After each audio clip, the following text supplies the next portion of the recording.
What's up, YouTube? Tonight's video is all about my classic car. So I'm going to cover my 1984 BMW 635CSi tonight. I wanted to go over some of the features of the car and basically just feature it because I think it's a pretty cool car. It's one that I've always wanted to own for my whole life since I was a kid. And about 7 years ago, I was able to pick this up and realize that dream. So let's go ahead and go over some of the key features of this beautiful lapis blue 1984 BMW. So to start off, my car is a little unique because it is a European spec model. Many of these were brought into the US in the mid-1980s because the importation laws were a lot looser and because the dollar was much stronger and it was advantageous to bring over cars for other markets. So there are a few things that set my car apart as a European spec car compared to the domestic model that was sold in the USA at the same time. So I'm going to start with a walk around of the car and I'll point out some key features, and then I'll move on to the interior and show you the engine bay and then start it up for you. So let's go ahead and get started. So moving around the car here, we notice one of the key differences of the European spec model, and that is that it has these chrome bumpers that are much shorter than a US spec car of the same era. The US spec cars had bumpers that jutted out much farther, probably about to here, and they're considered quite ugly. So these are a nice benefit of the European spec cars, these small bumpers. The side indicators on it are much smaller as well. They're more curved to the body shape. So it's another feature that kind of sets the European cars apart. Moving on to the front end here, we can see the European spec bumpers as well as the European spec headlights. They are a different code than what we had in the US at the same time, and they're actually much brighter. I do prefer these. The car also features stripes on the front air dam, which was something you couldn't get on the US spec cars. And moving around here to the other side, this car is known as the Shark, and this is basically the reason why right here. You see that nice pointed nose to the front of the car, and it gives it that very distinctive profile. Something that you wouldn't see on a modern car today due to aerodynamics. Moving on here, my wheels are not original to the car, but they are BMW factory wheels for a later Model 5 series. These do bolt right in, and I think they do make the car look much better than the stock wheels. So coming along the side here, just show you the side profile of the car, and I'll move on to the interior here shortly. Another feature of the European spec cars is, again, the side stripe, as well as this spoiler on the back that you couldn't get on a US spec car. It's just a nice fat rubber spoiler, and I think it's very attractive. Very 80s feature of the car. Moving on to the back, you see again the slimline European bumpers. The exhaust is not factory, it's something I added to the car. It is a stainless steel exhaust. It does stick out a little bit from the rear end of the car, again because of the shorter bumpers. And one thing that you can see here on the side is this side marker light. These were not factory, but they were added as part of the importation process for the US. It was something that they required of a US car that the European cars did not have to have. So here we see the side of the car. One thing that these cars are known for is rusting, and one of the reasons I chose this particular car is because it has no rust on it whatsoever. This car was imported to the San Diego, California area shortly after it was manufactured, around the year 1985. I have all the original paperwork from it, and essentially I purchased it from the original owner. That owner passed away, and I purchased it out of his estate, sight unseen, through Craigslist about 7 years ago. It was a huge leap of faith, but it was worth it in the end because I couldn't find a rust-free car locally. I also want to point out the color of this car. It is known as lapis blue, as I said before, and this is a color that you could not purchase on a US spec car, so it is unique to the European models. I think it's very attractive myself. So let's move on to the interior. One thing about my car is it also has a blue interior. It's not the most common of the 6 Series interior colors, of which there were a lot, but it is one of my favorites. And this interior color is called Pacific Blue. I'll show you the rear first. So one thing that the 6s are known for is these beautifully sculpted rear sport seats. And they're incredibly comfortable to sit in, however very hard to get out of due to the location in the back of the car and the deep sculpting to the seat. One thing that again sets the European cars apart is these rear headrests, and I think they are very attractive. I wish the US cars had those as well.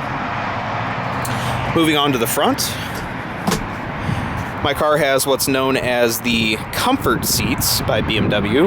It's kind of an oxymoron because they're not really that comfortable due to the flat bottoms on them. They also offered a sport seat, which was more bolstered, and it's something that I would love to upgrade to mine if I could find blue ones. And they also offered factory option Recaros, which are the ultimate in European seats for these.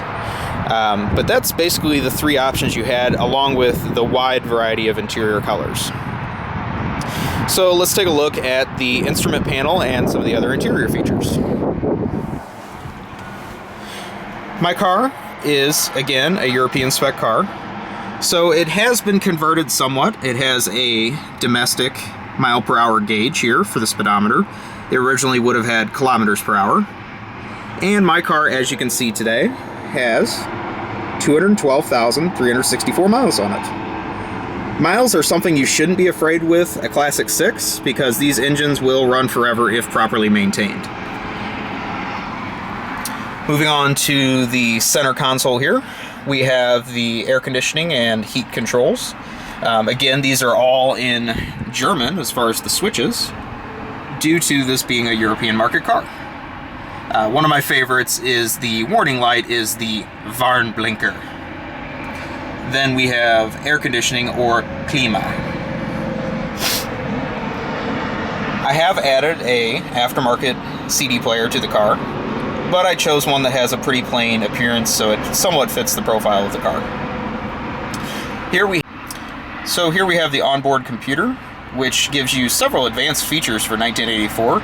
It will tell you the outside temperature, it'll tell you your range to empty, tell your average miles per gallon. You can set a speed that will set off a sensor if you exceed it, and it'll also give you the time and as well as a stopwatch. Again, this was very advanced technology for 1984. I think it's very cool. Moving on, we have the 4-speed automatic transmission. Many people would prefer a manual in these, which they did offer, but however, I think the car is a cruiser and I don't necessarily mind the automatic transmission. Then we have the emergency brake, parking brake, and you can see the footwell here as well as some other components. So I'm going to move back outside. I'll show you the trunk, then we'll move on to the hood and I'll start it up. So the trunk is actually quite large for the size of the car. You can fit quite a bit of luggage in here, which I do appreciate. One thing that really makes the 6 special is the full toolkit that the cars come with. So as you can see here, you have an array of tools with which to work on the car.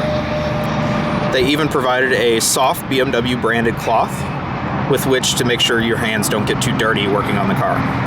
Here we have the factory antenna wipe, which I'm not sure if you can see that, but it is to clean the automatic antenna that the car came with, and I think that's a cool feature. So we'll seal that up, and then I'll go ahead and move on to the underhood area.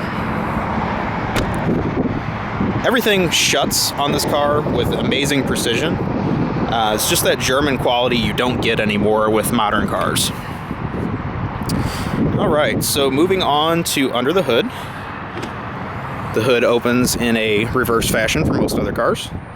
And here we have the BMW M30 Engine, as it's known. This was used from 1968 to 1993. It's essentially the Chevy 350 of BMW engines. It's a 3.4 liter displacement and features a 218 horsepower output and about 230 foot-pounds of torque, which is quite impressive for its time. This car would do about 0 to 60 in 7.5 seconds when it was new. Mine has been gone through pretty well, replaced many of the common wear components, and I consider it to be in pretty good condition. So let's start her up.